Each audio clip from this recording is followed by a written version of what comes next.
I'm Elisa Mortensen, and this is Undo Redo. Let's take a look at all the things that happen in life that we would like to undo and have a chance to redo.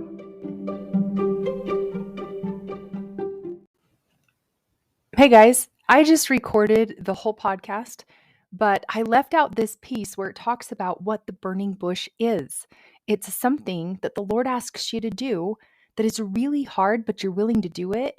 And then when you did it, He helped you through it and you learned something so big now that you're like on the other side of doing it. Okay, enjoy the podcast. Hello to all you lovely people out there who are doing something for yourself. All right, I have here to say hello, listeners, so I'll start that way then. But my question right off the bat for you is, are you seeing what I'm seeing in the world with spirituality right now? Maybe it's just because I'm focused on it, you guys. If so, then join me in this. But I am loving the spiritual momentum that the world is having right now. And I know there's a lot of negativity, and I'm sure we could zone in on that. But people that I see lately are seemingly coming out of the woodwork and talking about spirituality. You see celebrities bringing more attention to God. You see finding peace and choosing to influence mental health issues. Self-improvement has also been trending lately, and I'm loving so much of it. And I see so many of you, so many of my good friends on social media talking about what they know to be true and getting out there and being vulnerable with their own journeys and struggles along the way. A dear sister friend of mine gave me the opportunity to foot zone her daughter. I'm a certified foot zoner. Her daughter was struggling with some emotional and physical things. And a while later, I received a sweet text thanking me for the time that I took to do it and also for having the ability to do that.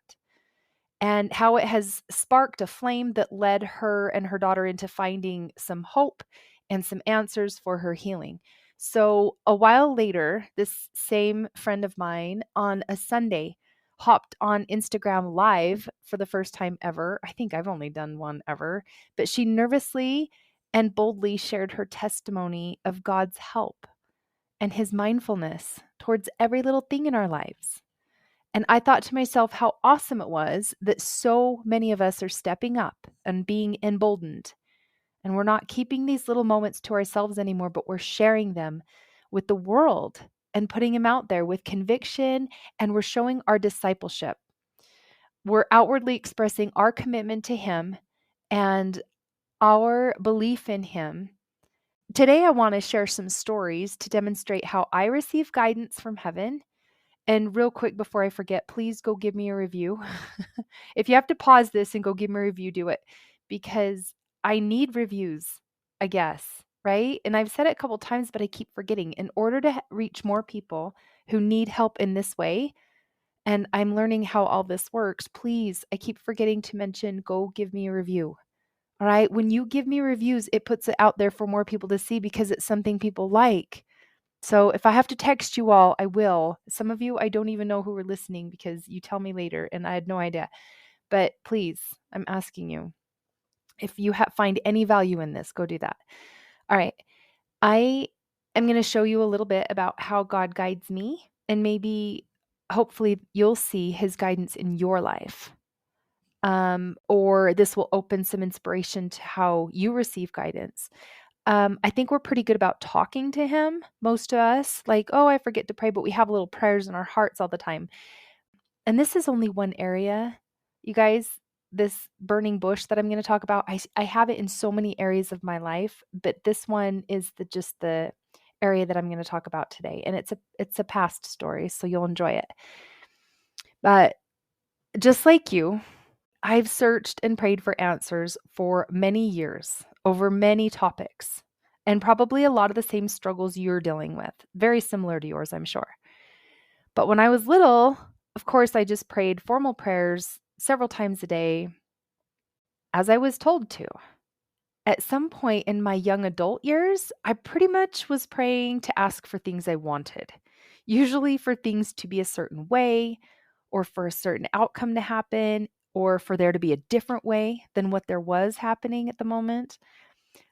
Like I was praying for someone to change their behavior so I didn't have to be affected by it, or to find something that I lost, or for someone close to me to get well again because they weren't doing very well. And what I want to talk to you about today is when it's our turn to listen. Okay. And how I came across these insights is fortunately, but also unfortunately through hindsight. It all makes sense, perfect sense now, because it is hindsight. But you see, in my most confused and most anxious, dark times, I didn't agree with the behavior decisions that my family members were making, right? It was so upsetting to me. I felt like a failure as a daughter, as a mother, as a wife, and a sister. I even felt like a failure as a friend because I wasn't enough. I just wasn't enough, and I knew it. And this belief was tearing me up inside. My thoughts at the time are important to note here so you can see if any of them are relatable to you. But if I could just do more, is what I was thinking. Maybe it would make them all better. Maybe I don't deserve blessings in my home or health because I'm not doing enough. I'm not doing enough to show them. I'm not sharing enough. I need to make people stop doing the things they're doing. And from there, I would even resolve to try harder. And it was burning me out. I needed to make them behave as they should.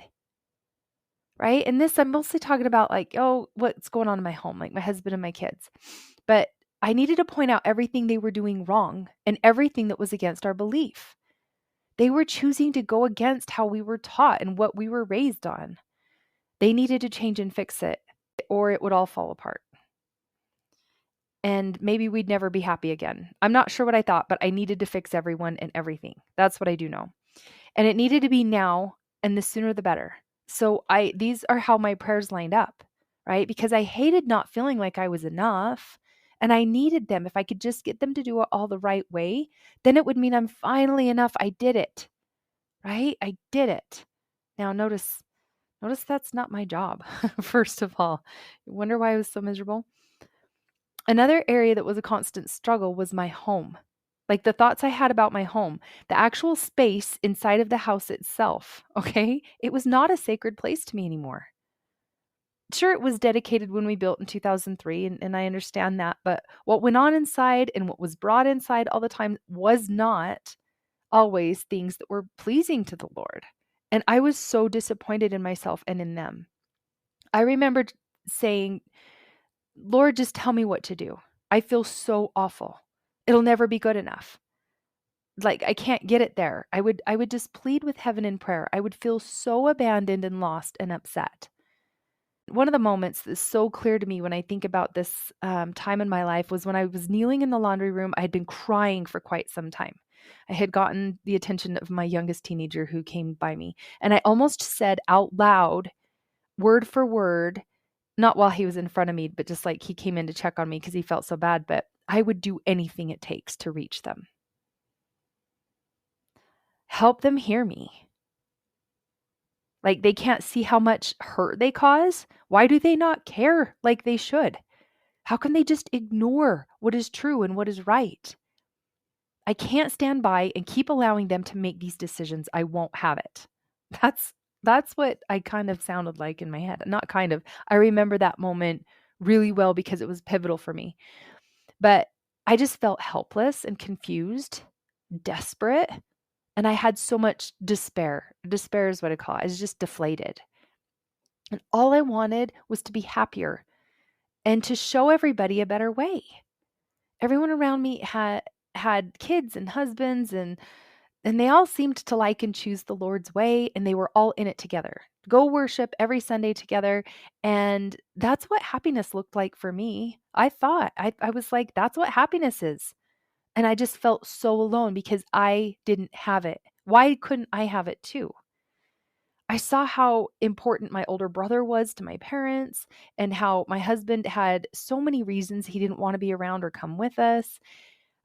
We had some drug use off and on, which is emancipation issues, defiance, rule breaking, disrespect, kids not being able to hold down jobs or being willing to go get jobs. And concerns about not graduating high school. I just needed to see that it was all going to be okay. And I couldn't see it, right? I was looking for everyone to line up with perfection so I could be okay. I really wanted to be okay. Looking back, God was trying to reach me. And I see it and I know it, and I am really tuned to listen now. But through pain and discomfort, it wasn't their poor behavior, it was mine. And I hope you could hear it while I was saying it. I was stubborn. I was murmuring. I was complaining. I wanted happiness, but I found more and more reasons why I didn't have it, why I couldn't have it, why it wasn't mine, and everyone else around me needed to be fixed. I was in such misery. I was waiting for God to just come grant me finally when I did enough stuff. So when I was good enough at convincing my family, like to see me and to acknowledge me and to do everything I wanted them to do, like follow Heavenly Father, then we would all be rewarded peace, right? And then I would finally get blessings of health and happiness, and it would all look like daisies and rainbows. It was going to be a come to God moment for all of us. And I don't know what I thought it would look like, but that's what it looks like on the surface, right? I wanted daisies and rainbows. And that's what it looks like on the surface. But guess what some of my thoughts were when heaven actually did place something right in front of me? God did send me things. And I'll tell you now that I look back and see. I was so attached to this outcome that I wanted, right? The outcome that I just painted a picture of, the rainbows and daisies. I was not convinced that these were even the answers. So here I go. I disregarded these pretty quickly. Want to hear them? I remember thinking, well, it's not that, when it actually was. Here are some more thoughts. Let's just call them excuses. All right. Between 2019 and 2022, here's a lot of my excuses. And I would think or hear my burning bush, okay, just for me, meant for just me. I did not recognize it. And that was the lens I was looking through, wasn't looking for it. Okay. The first one that I recall that was my biggest one that I ignored for 4 years was, you could use this knowledge. You would gain so much from it. My thought right after that was, well, I just don't have the money for that right now. And that kind of certification or education, how would I even find time? So that's one I held on to for a really long time. I just totally shut it off because I didn't want to find the money for it. I didn't want to put in the effort, certification, all the time it would take. It just sounded too hard and no. Right? These are my burning bushes. This is a big deal kind of now that I look back. I'm like, Heavenly Father, I've missed it. And I, resolve not to miss them anymore. I would hear or see and think these burning bushes of mine like, you could make study a part of your early morning routine. And my counter was, well, maybe I'll have more time to do that when school starts, which months later turned into, maybe there will be more time when school gets out. And then there was a whole bunch in there like, well, summer just has such late nights. And then I kept feeling it nag on me. It would affect everyone in the house. Like, I could make a better bedtime for myself, but there's too many people involved. And then I'd hear like, well, if you got enough sleep, you could study before others woke up. Well, how was I supposed to do that? I had so many excuses. The house is too busy. We're getting things done. It's way too late at night. I don't need everyone to be more grumpy, especially me. I'm not a morning person. All of it sounded like one day I would do that. Like, oh, okay, I know that's good for me. That's awesome, but one day. Another one is, you would love all of this cleaned up and organized.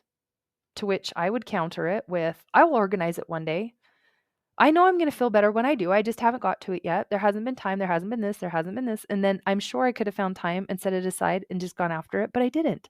But I know that now that I set things down and go after it, but I didn't know it then. This is our process of learning. You feel better when you eat a certain way. When I was just feeling gross inside, and it does affect my mood. The amount of sleep we get, these things do affect our mood. I just wasn't at the top of my game, and I just feel gross inside. And my thought to that one was, well, I'll make time for my health like next Monday, or I'll start again tomorrow, or gosh, I really blew it today, but whatever, I'll just let it go. And I'm not kidding you. I did spend about 4 years being really, really in the depths of it and miserable. And it was probably longer than that. But all the while, just feeling ashamed right now, admitting that I was claiming to the Lord that I needed relief and to find answers. And as He was lining them up in front of me, I did not see them. I had eyes to see and ears to hear, you guys. I was just not accepting what the Lord was offering to me. I hope you can see what was blocking me, because I'm going to answer that right now. It was me. What was blocking me was my expectation, what I thought I knew it would look like, as if one big aha moment was going to swoop in and shock us all into peaceful place where nothing but kindness and mental well-being and kumbaya was found. I was so sure that it would be an easier road, this big aha moment, as soon as we became more obedient, as soon as I could make everyone fall in line. What I wasn't expecting was a ton of money to be taken out in like loans and spent towards education, a ton of time and money in training and certifications, and all the long hours of running a refinishing business and painting, painting and refinishing business, temple attendance, callings, studying the gospel daily, getting up early, maybe averaging 6 hours of sleep, 7 if I was lucky, institute classes weekly, all while like caring for and feeding and cleaning and my family and my sister and you name it, right? I didn't expect it to look like that. And I'm just going to put a plug in here, all while having physical health problems that would slow me down and really get my full attention. It literally had to slow me down, and I couldn't move, at some point. Now, this is the work that Heavenly Father did on me and for me to increase my patience, to pry open my willingness and consider that an answer looks a lot more like discomfort and work, and you didn't even know you're doing it all. And then you throw in a pandemic and some mental health concerns with family members and the big challenge of anxiety and me learning about what panic attacks are. Uncle, there was full submission right about then. And I was broken, and that's how He got in. I was finally humble enough. And I knew without a doubt when I finally submitted that I was nothing without Him. I was going around trying to be Him. Oh, I'll teach them, I'll show them once they're obedient. I wasn't meant to reach some people. He is. He needed me to choose to hear Him for my own sake. So I sacrificed my own knowing and I put it aside. God allows pain and emotional and physical misery for our growth. So our agency can choose to forge like a stepping stone, which is finding a way to listen, instead of forging a stumbling block, which is making reasons not to listen. We come out reinforced and resilient on the other side. It helps us. Our attention is like a flashlight. You only see what you're shining it on. All the options exist simultaneously right in front of you. And God allows you to use your flashlight towards or away from any of the options out there. And sin is not mainly what causes our suffering. It's distractions. It's excuses and procrastination. I wasn't in any great sin. Okay, there's the beam in the moat, and I can call myself out on 100 other things at that time. But what we're choosing by default will add us and trend us away from our higher self and from our true potential, or trend us toward what God would have us do, which is a lot of work and effort and discomfort. And yeah, right now we may be so comfortable, right? Or we're uncomfortable. So where is it trending you? Because truly rewarding times come with amazing effort. The Lord loves effort. And when we call on God, He gives us strength. We let Him prevail, right? So when we're lulled into negativity, complaining, and emptiness, and shine our flashlight on everything that's wrong, we unknowingly give our strength away. We become weak and captive, powerless, because that's what the opposing force does to us. It takes instead of giving back. But when we turn our flashlight towards our personal burning bushes and we look for them in ways that we don't expect, that I have not hung my happiness on something outside of me, such as someone else's behavior or things going smoothly. That's how I found out how to hear God, recognizing Him sending my own promptings, my own burning bushes. It lined me up to receive more than what I was asking for. I just needed to listen. And all that suffering has a purpose now. It opened up my willingness and my narrow thinking and my closed mindedness.